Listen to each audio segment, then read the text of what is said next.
Okay, so Fiona, welcome. So excited to have you here today, and I really appreciate. Oh, I've got more people coming. I really appreciate you taking the time. Oh, my pleasure, Mandy, and thank you to everyone that's joined us as well. I love sharing anything about Thermomix, as you know. Get me talking about Thermomix and give me a microphone and I'll talk all day. And I love food. I'm so passionate about good food, so it's my pleasure. Just a reminder to everybody who's just joined us, could you please mute yourselves? Thank you. Okay, so I just thought I'd just explain the connection quickly. So I first met Fiona actually a few years ago when I was a team leader in Bayside, and she needed a little bit of assistance when she ran a class. And you had Janine Babuskas there, and myself, and Vanessa Romero, who was in my team at the time. That's right. So that's when we first met, and really enjoyed your style of cooking. And then a couple of years ago, actually it was 2 years ago, at the end of last week, you came and stayed with us, and we did another class at Glen Iris. That's right. Yeah, which was cool.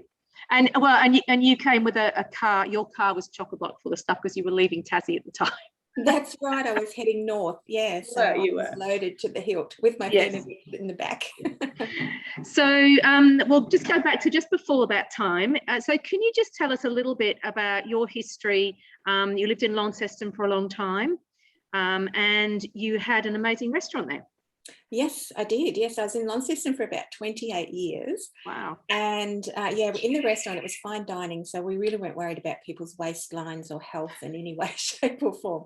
So the food that I cooked back then was vastly different. It was really just to please the palates of jaded eaters and people that like to eat out. But I think I discovered through being in the restaurant for 20 years and cooking and eating so much white sugar, white flour, white rice, all these highly processed foods, white salt, everything, I discovered that my cast iron gut wasn't that happy after a few years of, continuously putting this amount of food into it. So I had to make some changes myself to my diet. And I think that's when I slightly went off in a different direction, got introduced to Thermomix. I was at the restaurant and some of my chefs had gone to see a demonstration and they wanted me to go too. And I'm like, no, I don't believe, probably like everybody else here, I don't believe there's a machine that could cook risotto. Not interested. And so they all went to this demonstration and they rang me like 3 or 4 times through the demonstration. So excited. Oh, Fee, you should have seen the risotto. It was so tasty. Oh, and you should have seen the icing sugar. And you should have, and you know what it's like to first time you see a Thermomix. And I was like, yeah, right, hang up. And then on about the 4th one, they were about doing the custard. And I thought, well, wait a minute, these guys aren't trying to sell me a Thermomix. These are chefs that are wildly excited by what they've just seen. Maybe I better have a look. So the rest was history. I fell in love in the first 10 seconds.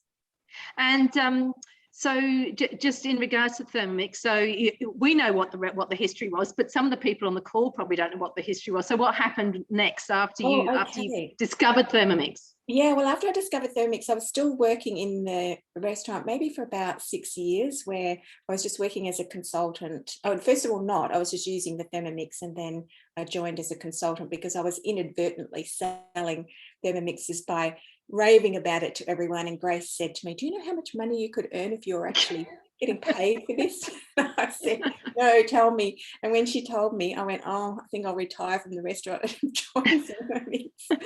So it's pretty much, I didn't do it immediately, but just slowly phased myself out. So I had a 21, the original one that came to Australia. Wow. I had the 31 when that came in. I had 2 of those actually. And then the Model 5 came in, and then the Model 6. So I had to part with most of them when I packed my car because I could only fit one in. So I just got the 6. But I started a branch after a few years because it was growing and growing, and there was more customers than I could possibly look after myself. And we grew in Tasmania to be the 2nd highest selling branch in Australia. Wow. Yeah, it was pretty impressive.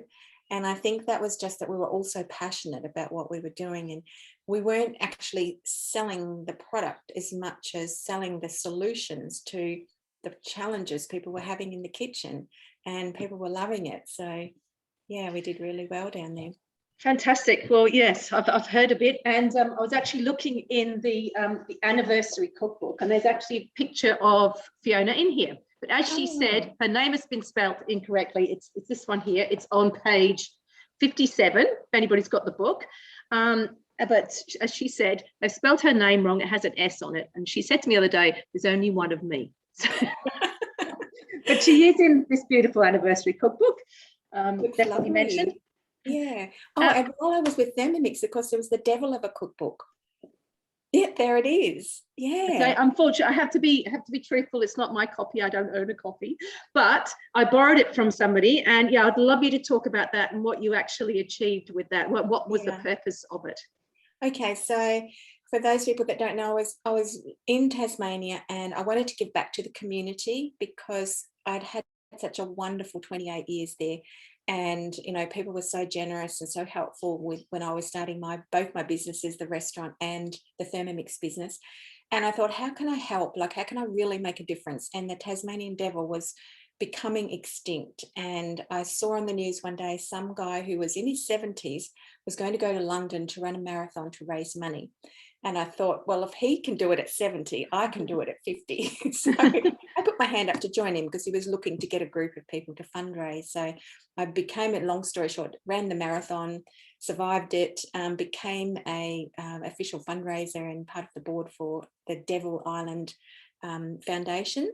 And our aim was to build free range enclosures for devils around the island instead of putting them in concrete pens where they go crazy and run around in circles like that poor demented Tas the devil that they love in America. That's actually based on a psychotic devil that has been in captivity. It's very sad. Oh dear. Whereas ours were all in big, massive enclosures. And then Grace heard about what I was doing, and she wanted me to contribute recipes from the restaurant, and I was slowly doing that. But she put a prospect to me that, why didn't we do this book? You know, why didn't we put together a lot of Tasmanian recipes, get some photos, and she would donate a certain proportion of the proceeds once she'd taken out all their printing expenses and editing and all that sort of thing. And the money would go towards helping save the Tassie Devil. So I think it was $230 something thousand we raised in the end. I've lost track of the exact amount from the sale of that cookbook. Wow. Yeah, that was like phenomenal. So a big round of applause for Grace, because she well, and you. Yeah, it wouldn't have happened without you. True, but I was doing the fundraising anyway, whereas, you know, she was putting the money up behind the project. Yes, and I did just one thing I meant to mention just before. I was reading in the back cover. Yes, and it does say that in 2000 you were named the best restaurant in Australia by the American Express Awards. We were. Yeah. And I put that down to having a Thermomix in the kitchen, or probably 2 or 3, because the judges came in and the final dessert was a citrus trilogy. And they were just blown away by how smooth everything was and how velvety, and the texture, and all the way through the meal, but particularly at the end. And so I'm pretty sure we won on the back of the Thermomix. Yeah. Oh, fantastic. Good story. Okay, so as I said, you arrived in Melbourne and we did that class together, and then you headed north. And as you said, you've also changed your way of eating at that point, and I believe it's changing again. But we'd like to let everybody know what sort of, when we did that class together, what sort of, when I say together, that's very generous to me because I was just in the behind the scenes. Fiona was doing it. You were the rock behind me. You were wonderful. What you know, the sort of food that you were cooking then?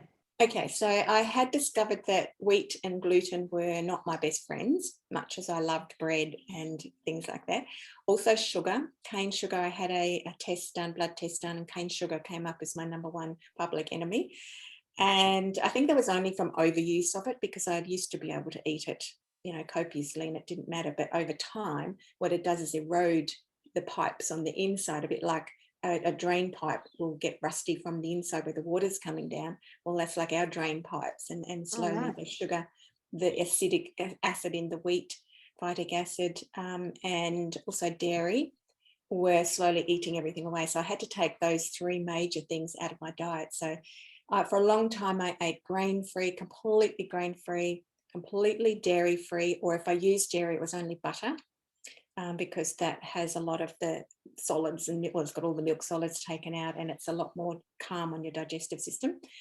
And sugar, definitely, in any forms of sugar. So that's what we were teaching at that class, was how to cook. Like, you know, you've got to give up the bread and the biscuits and the cakes and all the things that you love, but you can still have them if you use different ingredients. So I became an expert at getting a recipe, say, for a sponge cake, and then working out how I could do it without flour.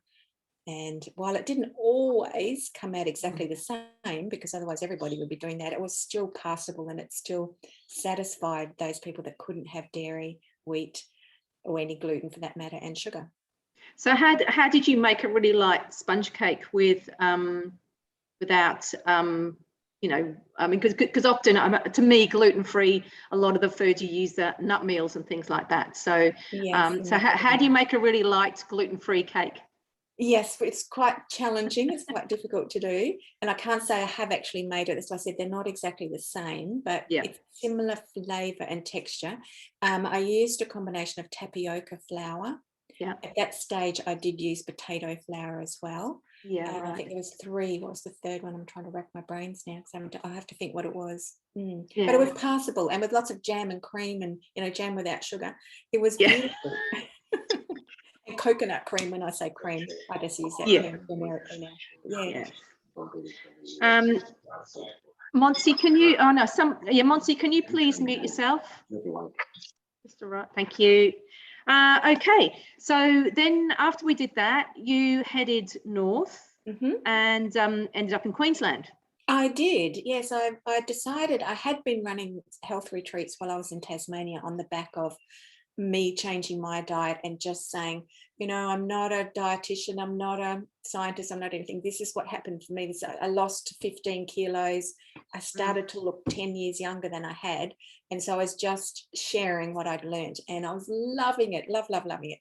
And I had retreats booked in Queensland and in New Zealand, and then COVID came and I had to cancel, I think it was about 10 retreats, bang, bang, bang, bang, bang, and get all my money back. And I was in Brisbane visiting my younger brother at the time.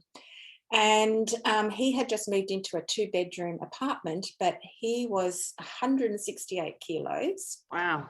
So that's like big. Yes, he's 6 foot, but, you know, he was still very big. He had type 2 diabetes that he'd developed. He had high blood pressure. He refused to have a mirror in the house because he hated the look of himself. Wow. And I just said, well, do you want some help? And he said, like what? I'm not going on a diet. And I said, we're not going to call it a diet. We're going to call it a lifestyle change. So there was lots of sneaky ways that I went about convincing him that, you know, it was the best way to go. He's dropped 46 of those excess kilos. Yeah. He has another 20 still to go, but we're just taking a break from it at the moment, and he's just maintaining. So he's in a maintenance phase, and then we'll regroup. And the main reason we're doing this is because I've started studying nutrition, because I was so interested in what I was doing. I was fascinated by my lack of knowledge, but I was still able to help him lose 46 kilos. And I thought, wow, what can I do if I have the science behind me? So we're just taking a break while I study furiously. I'm trying to do 3 years in 3 months. It's not going to happen, but, you know, I'm studying as fast as I can so that I know that what I'm doing for him is nutritionally sound, because he has heaps of mates. He used to be in the army, and all his army mates either have the mental challenges from being in the army, or the beer, the grog escape for them. They're all overweight, a lot of them smoke, they've got emphysema, and they're far from healthy. And he wants to share the diet, or not that we call it the diet, but share the way of eating with his friends. And I'm like, well, just wait till I do the nutrition side of it and I know that it's sound. And then hopefully we'll be able to help, particularly geared at blokes, but no reason why it wouldn't work for women either, with a few adjustments. So what you've done with him so far to lose that weight, is that similar sort of diet to what you were showing us down here? Yes, it was well, because he's a male, he wouldn't ever do what females do, be strict with something, you know. So I knew that I couldn't expect him to stick to keto or paleo or low carb, because mainly I was on a low carb diet when I was with you. So I thought, well, I'll do a hybrid diet that, gives him a few cheap things that, so the weight loss is going to be slower, which is not a bad thing anyway. Yeah. But he's still getting bread. So he has paleo bread, which is massive from having white, floury supermarket bread. Yeah. And, we didn't just switch overnight. We switched from white bread to wholemeal bread to seeded bread. And then we went to gluten-free seeded bread. And then we introduced the paleo seeded bread. And now he can't go back. He loves it, So we just changed things bit by bit by bit. We didn't try to change everything overnight. We just did one thing at a time. So then we addressed the cow's milk, because instead of drinking 4 litres of cow's milk a day, he drank a lot of milk, which is designed to fatten cows, everybody. It's not designed for humans. And so we switched him slowly because he wouldn't do it straight away. So we used to go, he'd make himself a smoothie in the morning. He'd put 3/4 milk and then this much almond milk, and he'd suffer through it and grimace and carry on like a pork chop. And then slowly, we got it to the point where he can now have all almond milk, or a different nut milk or a different plant milk that, and he doesn't mind it anymore. He's got used to it. So wow. So it's been a process, and then introducing him to moving more, doing some exercise, getting out walking and kayaking. And what I love about what you just said is the real gradual change. So, I'd be going, like, I'd love my daughter to get off, a lot of the bread. She's pretty good. She has sourdough, which is probably, it's not on the total white end of the spectrum by any means. But, I'd be going, no, you need to have this. But that's really wise. Just changing slowly. Oh, he would not have done it if I'd set down the hard and fast diet rules. He would not have stuck to it. And I knew that, so I knew I had to work around it. And sow the seeds. If anyone's got any fussy eaters at home, you don't just introduce a lot of greens all at once. It's the same process. So instead of him having potatoes every night, one night a week I would have sweet potato, and the next have pumpkin instead of potatoes. So it was just gradually swapping it out. And now he doesn't buy potatoes anymore, whereas that was his main vegetable that he ate. Yes. So I think it's all just a gradual process, and understanding that nobody really likes that strict dieting style of things. No, they don't. Absolutely. I don't know. I mean, my daughter now, she's a massive carby eater, but what she is doing now is she does rice. She has half cauliflower rice and half rice, and she mixes it together. So again, it's a start. Yes. So. And we did the same with the rice too, 3/4 and quarter, and then gradually to half. And now he has all cauliflower rice, and he has all zucchini pasta. And he's fine now that his taste buds, because apparently it takes 11 times to eat a new taste sensation, like a new vegetable or a new fruit or a new something, before your taste buds actually acclimatize to it, and you don't want to spit it out if it's something you don't like. So I just got visions of babies in high chairs and trying to put 11 times food in them. So don't give up after the first time. Cool. So you also have a website. I do. We'll go into the more nutritional stuff in a minute, but I just want to mention you have a website, FionaHoskin.com. Mm-hmm. And on that you have a lot of free recipes. I do. Yeah, there's like, I try to put as many of the basics up there in the early days when I was working hard on the site, so that people didn't have to pay any money. They could make healthy changes and, get the recipes for free. But then if people wanted a collection, the convenience, then there are ebooks there where there's 20 to 30, whichever book it is, of things together that they can, buy separately, which helps to pay for the site. And and I thoroughly recommend that if anybody is eating dairy-free, gluten-free, sugar-free. Fiona's got lots of amazing recipes up there, and I've certainly tried quite a few of them, and they're all good. And very much plant slanted, I like to call it, rather than vegetarian. I mean, most of the recipes up there are vegetarian or vegan, not that I was, but people don't eat enough vegetables, and I thought by focusing on vegan and vegetarian meals, then people are more likely to be eating more vegetables. So, but I certainly am not, saying become a vegetarian. Cool. Okay, so things, as you said, you alluded to already, you're now studying nutrition rather than just going with your sort of gut feeling. Yes. So can you tell us a little about that? Yes, well, I'm absolutely loving it, and it's made a massive, massive difference to the way I look at food and the way I eat and the way I just cook in general. And I think the biggest thing was understanding from an what's the word? Anatomical. That's the one. Thanks, Mandy. From that point of view, understanding how we work. And I've just photocopied this picture, which I was showing Mandy earlier. This is out of my textbook, and this is one of our human cells. And I won't go into all the details, but this is the nucleus in the middle, and then there's all these complicated little bits and pieces all around it. And we are made up of 30 trillion of these little things all inside us. And I looked at it and I was trying to get my head around, how does this work? Like, how am I all these things? And then to think that these little critters inside us, our cells, actually need the same things that we do to stay alive. So number one, they need air, they need oxygen. So we need to move, we need to exercise, we need to get the blood pumping through, because the blood delivers the oxygen around the body.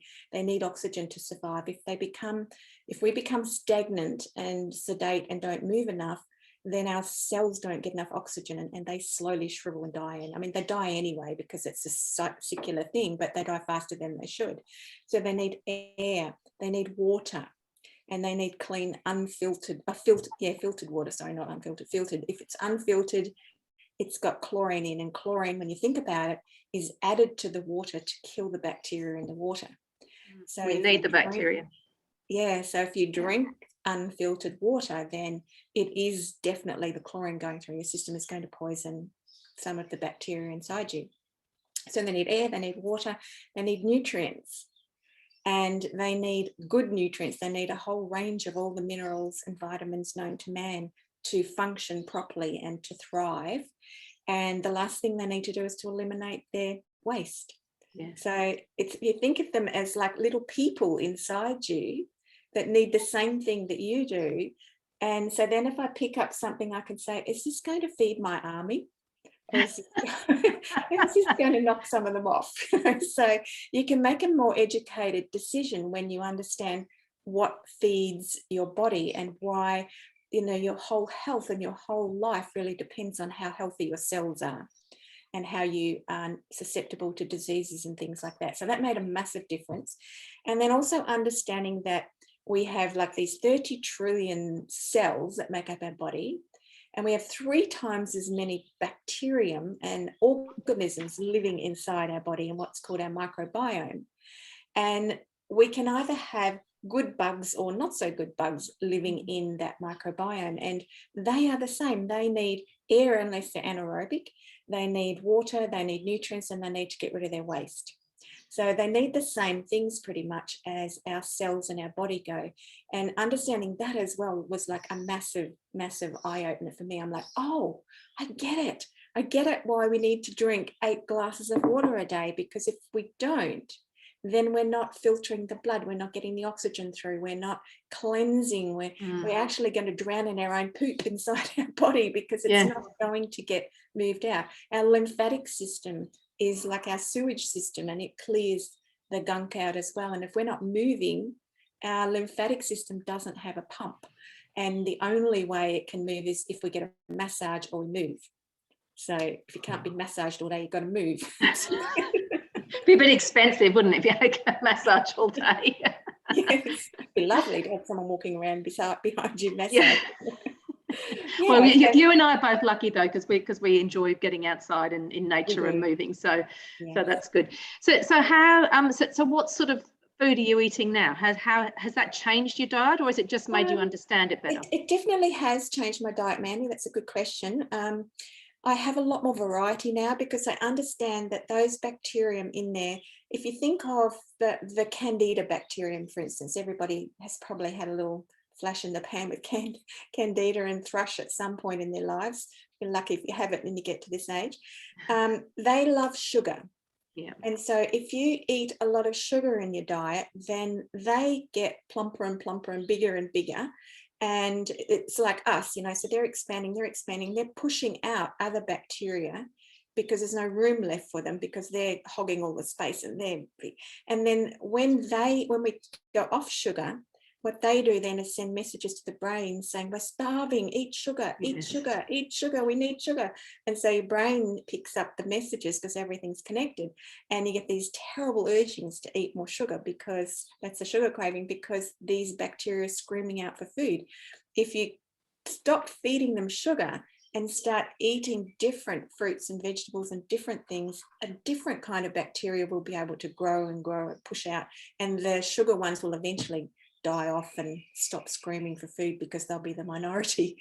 And that's when you start craving salad. And like I went for lunch the other day and somebody said, oh, what are you going to have? I said, I really just need a salad. And they looked at me like I was a bit crazy, but I really was craving a salad because that bacteria was hungry. So if you're in that situation where you want to decrease sugar, but you have those sugar cravings, what can you do to have you found a way, or of a way that you can help deal with that, but with a healthy substitute? Yeah, I guess there isn't really, like I don't like artificial sugars because I'm never quite sure where they're made or what they're made of or what the process is. Have they been used chemicals in the processing, that sort of thing? So I don't use those too much.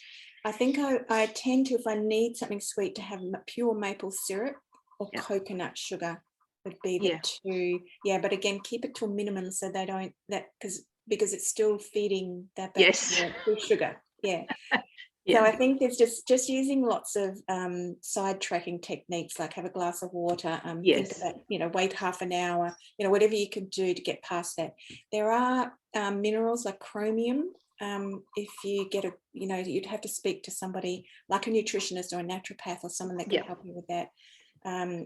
There is something like that you can take that helps to quell that urge, but generally it's just got to get through that period. Yeah, that was great advice before, just the distraction, sort of take yourself out for a walk, go and do something constructive, have a glass of water. I mean, I often find if I'm hungry, have a glass of water first and then see if you're still hungry.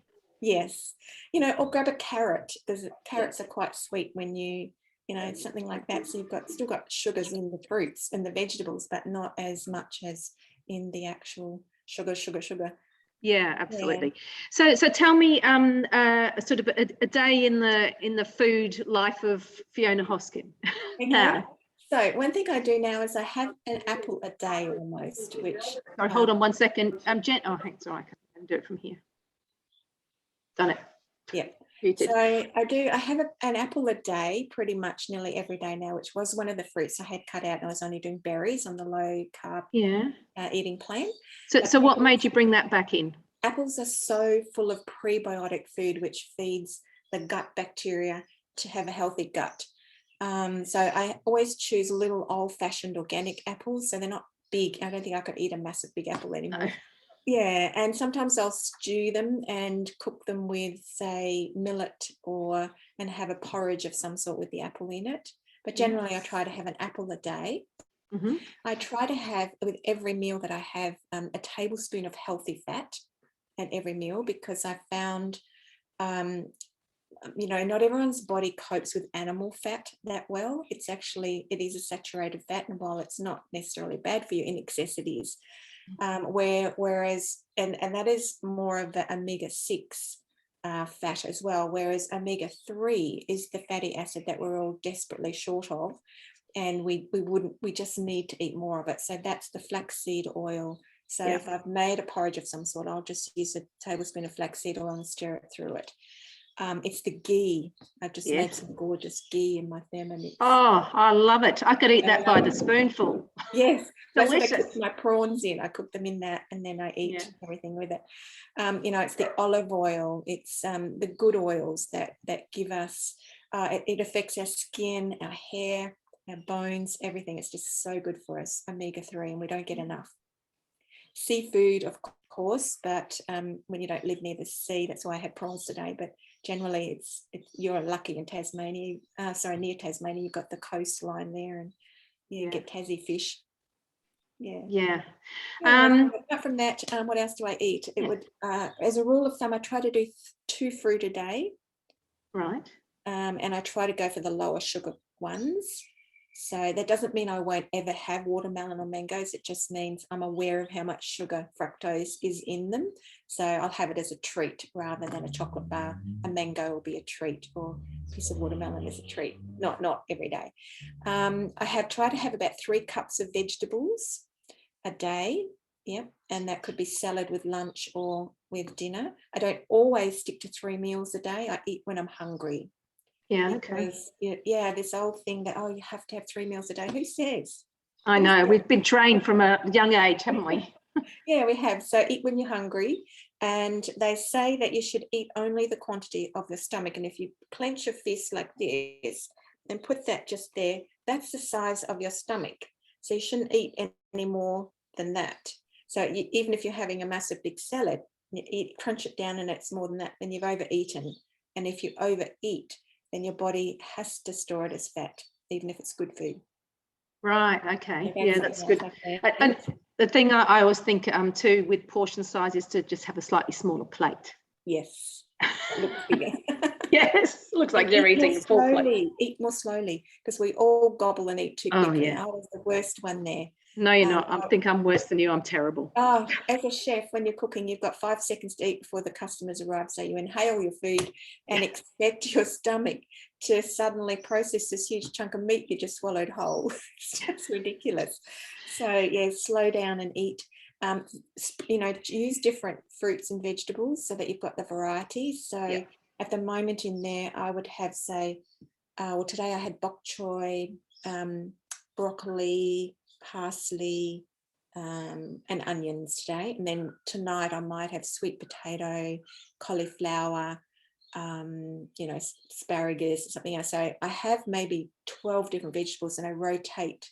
Whereas I was very guilty. Anybody else do this? I was very guilty of having cauliflower and broccoli every day. Broccolini's a good one too.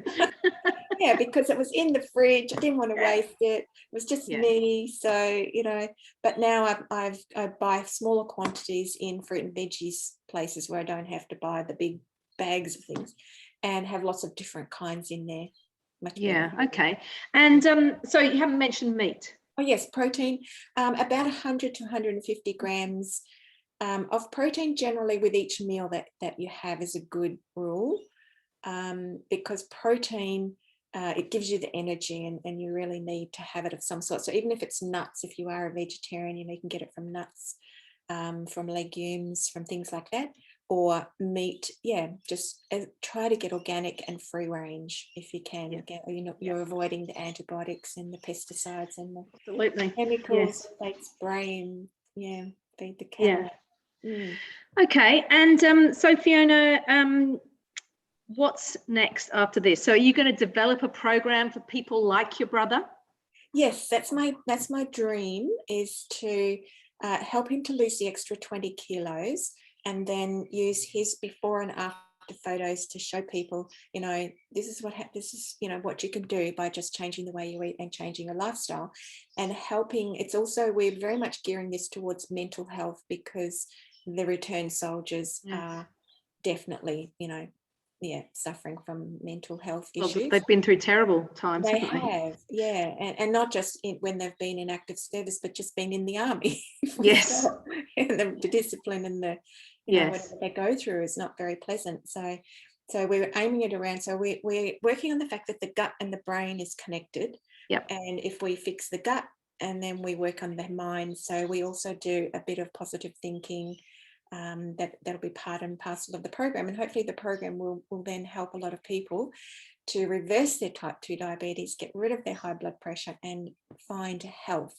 So we're not even focusing on losing weight, we're just focusing on gaining those 3 things. And I think, it's a bit I've read, there's a guy, Dr. David Perlmutter, who I'm sure you've heard of. There's a lot about the gut-brain connection, and just anybody, whether it doesn't have to be a returned soldier or anyone, but any mental health issues, Alzheimer's, Parkinson's, all those sorts of things that are connected to your gut. So so important. And there's so many people that are affected. They say 1 in every 4 is going to be on antidepressants or is already on antidepressants. So, Yeah. wow. And this situation doesn't help, does it? The situation we're Yeah. in with the pandemic too. So Yeah. yeah, cool. All right. Now, is there anything else that you wanted to pass on to people? I think apart from that dream, my other dream is just to have the most amazing like retreat center that I want to own, so that people can come and enjoy a week of having meals cooked for them and go home with loads of recipes and ideas and things like that. Hi, Leanne. I just saw Leanne Becker from Tassie there. Yeah. So just to have a lot of, that's ultimately one of my dreams, is to team up with other health professionals who can do the massage, the yoga, and help with the teaching and the educating, and just because I find that's the biggest thing that most people aren't aware, and I was one of them. They're just not aware that what they're doing is not nutritionally sound, or that what they're drinking is not necessarily the best fluid they could be drinking. Whereas when they understand it and they feel the difference from a week of eating healthy food, then they're more likely to stick to it when they go home. So that's a dream, is to have this amazing, beautiful place. And you're all invited. Thank you. I'll be there. I'll need a hand with the Thermomix cooking. Yeah, that's fine. I've helped you with that before. I can do that. Yeah. All right. So I'd just like to open it up. Is there anybody who would like to come off mute and ask Fiona a question whilst we've got her? Yes, on anything that we've talked about or anything else. No, they're all good. Nobody? Okay. I think Fiona, you explained really well the system, how the body needs water, air. It's just amazing, and it just sinks in as well. And yes, thank you. Thanks, I think that's what it really meant a lot to me as well. I could finally get my head around it, and I can see, to pick up an apple, this is definitely going to nourish my army of good bacteria and my cells. Or I can pick up a chocolate bar and I weigh it up, and sometimes I will still have the chocolate bar, very, very occasionally, but it'll be good quality chocolate. But I'll say, this isn't the best choice I'm going to make for the day, but I haven't had chocolate in 2 months, so I'm going to have it, and I enjoy every mouthful, but then I won't have it again for another 2 or 3 months. So I think it's all about balance as well, is finding what works for you. I think I didn't mention this earlier, but if everyone is so different, that what is my, is good for me may not be good for you. And that could even be something as simple as broccoli. Like you think, why is that? Like broccoli is good for everyone, isn't it? Not if you've got an oxalate problem. It's not good for you. It's like a poison for you. So I think it's a really good idea if you can all go to see a naturopath or a nutritionist or somebody who can do what they call an IgE test, where they pinprick and they do little bits of blood and they work out what is the best food for you. Okay, so an IgE test. Yeah, well, the person who's doing it will know. If I'm wrong there, don't quote me, because I'm only in my second year of nutrition. We haven't done all these tests yet, but I'm learning about them and learning the importance of knowing what suits you, and that's based on your genetics, on your familial history, depending on where you've come from in the world. There's an amazing number of things that dictate what is good for your body and what isn't, and it's different for everyone. Yeah, cool. Yeah. thank you, Fiona. Hi. Hi, this is Ponce. Sorry, I'm trying to look for my camera. Hang on. I'll find you. We'll find you, Monse. Yeah. There she is. Hello. Thank you for giving us your time. Along those lines, what I've done in the past, I had a son with a lot of food allergies. Now, thank God, he doesn't have any. I used to do a food diary. So what he had, sometimes I learned that we can have a false positive or a false negative. So even though that you have a blood test that it says that certain things doesn't suit you or it suits you, you have to go with your own body. And the only way to find out that is with a food diary. So write down absolutely everything that you put in your mouth, the time and all the symptoms. So if 5 hours later of eating that broccoli, you have a foggy brain, or you feel tired, or you have a tummy cramp, after 3 weeks of doing that, you can pinpoint exactly what suits you and what doesn't. Obviously, Yes. I'm not saying not follow up with a dietitian, but that's the first thing that I learned to do, is to do a food diary. Yes, thank you, Monsi. That's a really good point. And it is something I've done too, but take it that step further and do everything that you eat and then everything that comes out the other end. Yes. So Okay. all the ins Yeah, and that outs, tells a and big symptoms. story. Yes. Yeah. You know, what comes out at the end tells you whether you've digested it enough, whether you've had too many fats, whether you know, it paints a picture and tells a story. Mm. Thank you. Thank Thanks, you. Monsi. Anybody else got any questions or any comments they want to make? Not a question, but just really interesting what you're saying about not the same foods right for everyone. My mum's currently having chemo and she's doing the Eat Right for Your blood type. Yeah. And there are lots of things that are, you know, under the category of healthy foods that are actually on her no-go list. So it's really important to understand your own body and listen to your own body. So I think these are good messages we learn as we go along. Yes, I agree, Michelle. Absolutely. Yeah. And as Monsi said earlier, you are the best person to know what suits you. And that's why it's really hard to actually even put together a diet that's general, because we don't all fit into the same mold. So yeah. Thank you. All right, well, thank you so much, Fiona. Have you got anything, one last thing you want to say, or are you think you're done at the moment? No, I think if I leave anyone with any tips, it would just be to move a bit more, to drink more fluid, because that will help to flush, keep everything out. Just be mindful of what's on the end of your fork, because that's one thing we can control. Like once it's on the fork and it's going into your mouth, you're out of control. Like you don't control how it's swallowed and what goes through your system, but you can control what's on the end of the fork. So have a good think about that whenever you're eating, and just ask that question: is this going to nourish my army, or is this going to be detrimental to it? That's a really good little catchphrase to have. Slow down, because your stomach doesn't have any teeth.